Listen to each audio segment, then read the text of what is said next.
That's Satyanarayana గారు అలాగే గోపికృష్ణ గారు మనతో పాటు మరో మార్కెట్ అనలిస్ట్ ప్రభు గారు కూడా జాయిన్ అయ్యారు. ఆయన కూడా పరిచయం చేసుకుందాం. ప్రభు గారు నమస్తే అండి, చర్చా కార్యక్రమానికి స్వాగతం.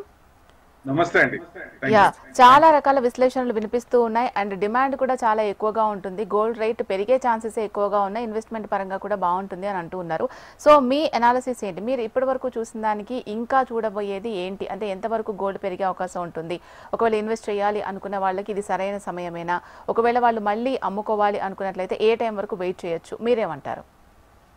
గ్లోబల్ అన్సర్టనిటీ ఉన్నప్పుడు ఎసెట్ క్లాస్ లో ఆల్టర్నేట్ గా హెడ్జ్ పెట్టుకోవడానికి గోల్డ్ పెరుగుతుంది కాబట్టి ఇప్పుడు పెరుగుతోంది. ఇప్పుడు సపోజ్ హమాస్ వార్లన్నీ కొంచెం పాజిటివ్ వస్తుంది ఆపటానికి ట్రంప్ గారు ట్రై చేస్తున్నారు కదా. ఒకవేళ ఆపారనుకోండి, ఆగిని అనుకోండి, మార్కెట్ ఈక్విటీ మార్కెట్ పెరిగే ఛాన్స్లే ఉంటాయి. ఎందుకంటే ఆల్ టైమ్ హై దాటింది అనుకోండి, జనరల్ గా మరి ఎసెట్ క్లాస్ లో ఈక్విటీ పెరిగినప్పుడు గోల్డ్ తగ్గే ఛాన్స్లే ఉంటాయి. అంటే విపరీతంగా ఇదివరకు లాగా విపరీతంగా తగ్గుతుందా, 50,000కి 60,000కి వస్తుందంటే రాదు. ఎందుకు రాదు? మొత్తం సెంట్రల్ బ్యాంక్స్ ఎక్కువ చేస్తున్నాయి. కానీ నేనేమనంటానంటే గోల్డ్ మనకి ఎంత అవసరమో, అవసరార్థం ఎంత కావాలో అంతవరకు ఇన్వెస్ట్మెంట్ చేయొచ్చు. అంటే మన టైం ఉంటే ఈటీఎఫ్ ద్వారా కానీ ఇమీడియట్ గా 1 year టైం ఉంటే గోల్డ్ స్కీమ్స్ ఉంటాయి, గోల్డ్ షాప్స్ లో స్కీమ్స్ ఉంటాయి. అది మంత్ వైజ్ గా ఒకేసారి కొనకుండా 11 months లేదా 18 months 15 months ఉన్నప్పుడు మంత్ వైజ్ గా తీసుకుంటే మంచిది. ఎందుకంటే ఇది పెరుగుతున్నప్పుడు ఈ గోల్డ్ కొంచెం తగ్గే అవకాశాలు ఉంటాయి. కాబట్టి జనరల్ గా విపరీతంగా పెరిగినప్పుడు 10 to 20% తగ్గే ఛాన్సులే ఉంటాయి. సో ఇంత పెరిగింది కాబట్టి కొంచెం తగ్గుతుందా అంటే కొంచెం తగ్గే ఛాన్సులు ఉంటాయి. ఇప్పుడు ఇంకో రకంగా చూస్తే ఈటీఎఫ్లు కూడా యూటీఐ అనుకుంటా ఇవాళ ఈటీఎఫ్ కూడా ఆపేసింది, ఏది గోల్డ్ ఈటీఎఫ్. ఎందుకంటే వాళ్ళ దగ్గర కూడా ఉండాలి కదా, యూనిట్స్ ఉండాలి కదా. ఎక్కువ మంది విపరీతంగా ఇప్పటికి అప్లై చేస్తున్నారు. సో అందుకనే ఈటీఎఫ్స్ కూడా కొంచెం ఉంటాయి కాబట్టి ఒక రకంగా కొంచెం స్టాగర్డ్ మేనర్ లో కొనుక్కోవడం బెస్ట్. ఒక రకంగా ఒకేసారి కొనకుండా టైం ఉంటే మన స్కీమ్ ద్వారా కానీ లాంగ్ టర్మ్ అయితే 5 years అబౌవ్ ఉంటే ఈటీఎఫ్ ద్వారా పెట్టుకుంటే మంచిదని ఉద్దేశం. కానీ ఇన్వెస్ట్మెంట్ పరంగా కాదు, కానీ అవసరార్థం మనకి యూసేజ్ ఫ్యూచర్ లో కానీ ప్రెసెంట్ కానీ ఇప్పుడు ఎంత ఉన్నా కొనాల్సిందే. ఇవాళ ఎంత ఉంది అనుకున్నా ఎంతనే కొనాల్సిందే కదా. కానీ టైం ఉన్నప్పుడు ఎంత కావాలో మనకి ఎంత గోల్డ్ కావాలో అంతవరకు ఎక్కువ చేస్తే మంచిదని ఉద్దేశం. తర్వాత మీకు ఏదైనా బ్రదర్స్ బాగా పోటీ పడుతున్నారు, white brother and yellow brother. So white brother is dominating అనుకోవచ్చు ఒక రకంగా. సో ఈ ఆల్టర్నేట్ గా ఇంత పెరిగింది కాబట్టి నెక్స్ట్ ఏమవుతుందంటే కాపర్ మీద వస్తుంది.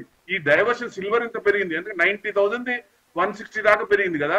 ఇప్పుడు ఏదైనా కొంచెం ప్రాఫిట్ బుకింగ్ వస్తుందా అంటే వచ్చే అవకాశాలు ఉన్నాయి, రాకుండా ఉండవు. ఇంత పెరిగినప్పుడు ఒకవేళ వచ్చినా దీని డైవర్సిఫికేషన్ ఏం చేస్తారు, కాపర్ ని పెంచుతారు. నెక్స్ట్ వాట్ నెక్స్ట్ అంటే కాపర్ పెరిగే ఛాన్సులు ఎక్కువ ఉంటాయి. మెయిన్ అది చూడాలి. సో సిల్వర్ అయితే మీకు తగ్గేదేలే అంటూ పెరుగుతూనే ఉంది కంటిన్యూషన్. ఇవాళ కూడా గోల్డ్ మైనస్ లో ఉంటే సిల్వర్ ప్లస్ లోనే ఉంది. ఎందుకంటే ఇండస్ట్రియల్ కన్సంప్షన్ ఎక్కువైంది కాబట్టి. ప్రొడక్షన్ ఇప్పుడు ఉన్న కంపెనీస్ కేమో మైనింగ్ తక్కువైంది, ప్రొడక్షన్ లేదు. సో డిమాండ్ ఎక్కువ ఉంది. సప్లై డిమాండ్ లో డిమాండ్ ఎక్కువ ఉన్నప్పుడు ఆటోమేటిక్ గా రేట్ పెరుగుతుంది కదా. సో యూసేజ్ పెరుగుతుంది కాబట్టి అది కూడా బాగా పెరిగింది. కాబట్టి ఏదైనా కొంచెం ఒక 1-2 steps కిందకు వచ్చినా భయపడాల్సిన పని లేదు. సిల్వర్ లో మటుకు ఇన్వెస్ట్మెంట్ యాంగిల్ లో చూస్తే మీకు నెక్స్ట్ 5 years అబౌవ్ పెట్టుకుంటే 2 నుంచి 2.5 లక్షలు వస్తుందా అంటే 2 lakhs వచ్చిన తర్వాత దాన్ని అప్పుడు సిచ్యువేషన్ బట్టి 2.5 వరకు వెళ్లే ఛాన్సులు అంటే వెళ్లే ఛాన్సులే ఉన్నాయి. ఎందుకంటే కన్సంప్షన్ ఎక్కువ అవుతోంది, ప్రొడక్షన్ తక్కువైంది. ఇప్పుడున్న కంపెనీలకే ఇది అవుతుంటే ప్రతి ఎలక్ట్రానిక్ ఐటమ్ లో they are using silver. So ఇంకా యూసేజ్ పెరుగుతుంది కాబట్టి వచ్చే కంపెనీలకు నెక్స్ట్ 5 years 10 years లో వచ్చే కొత్త కంపెనీలకు కూడా వాటికి యూసేజ్ పెరుగుతుంది కాబట్టి జనరల్ గా ఆ డిమాండ్ అనేది ఇంకా పెరుగుతూనే ఉండొచ్చు. అది ఇన్వెస్ట్మెంట్ పరంగా అయితే సిల్వర్ లో విపరీతంగా పెరిగే ఛాన్స్ ఉంది. మళ్ళీ మీరు అనొచ్చు గోల్డ్ ఇంత పెరుగుతోంది కదా అని. ఇప్పుడు అన్సర్టనిటీ ఉన్నప్పుడు గోల్డ్ ఇంకా పెరిగే ఛాన్స్ ఉంటుంది. ఎందుకంటే ట్రంప్ గారికి ఇంకా 3 ఏళ్ళు టైం ఉంది. 3 ఏళ్ళు ఆయన ఏమైనా చేయొచ్చు. గ్లోబల్ అన్సర్టనిటీ ఉన్నప్పుడు గోల్డ్ 2 లక్షలు వెళ్ళదా అంటే వెళ్లే ఛాన్స్ కూడా ఉంటాయి. ఎందుకంటే చూస్తున్నాం కదా విపరీతంగా. రీసెంట్ గా కూడా ట్రక్స్ కూడా ఎంటర్ అవడానికి 25% యుఎస్ లో ఎంటర్ అవడానికి అన్నట్టు. హెవీ ట్రక్స్ అంటే ఎప్పుడు ఎలా రియాక్ట్ అవుతాడో ఆయన తెలియదు. స్ప్లిట్ పర్సనాలిటీ ఉంది. సో డెఫినెట్ గా కొత్తవి వస్తాయి. అది కూడా మనకి ఇండియన్స్ మీద ఏదో ఖర్చు కట్టడి చేస్తున్నాడు ఆయన. సో డెఫినెట్ గా ఆ ఇది ఉంది కాబట్టి ఆ యాంగిల్ సాఫ్ట్ కార్నర్ రావాలి. ఒక రకంగా మనది డెడ్ ఎకానమీ అన్నాడు. ఫైనల్ గా ఏమైంది, వాళ్ళే క్లోజ్ చేసుకున్నారు, షట్ డౌన్ అయింది. సో ఇప్పుడు పరిస్థితి అంత విగ్రస్ గా ఉంటుందా, లేకపోతే తగ్గి కొంచెం ఇండియాతో రిలేషన్ వాళ్ళు కూడా చెప్తున్నారు ఇండియాతో రిలేషన్ మంచిగా చేసుకోమని. ఇవన్నీ సెటిల్ అయింది అనుకోండి, గోల్డ్ కొంచెం తగ్గే ఛాన్స్లే ఉంటాయి. ఇది తగ్గలేదు అంటే ఈయన టైం ఎక్కువ ఉంది కాబట్టి ఇంకా పెరిగే ఛాన్స్లే ఉంటాయి.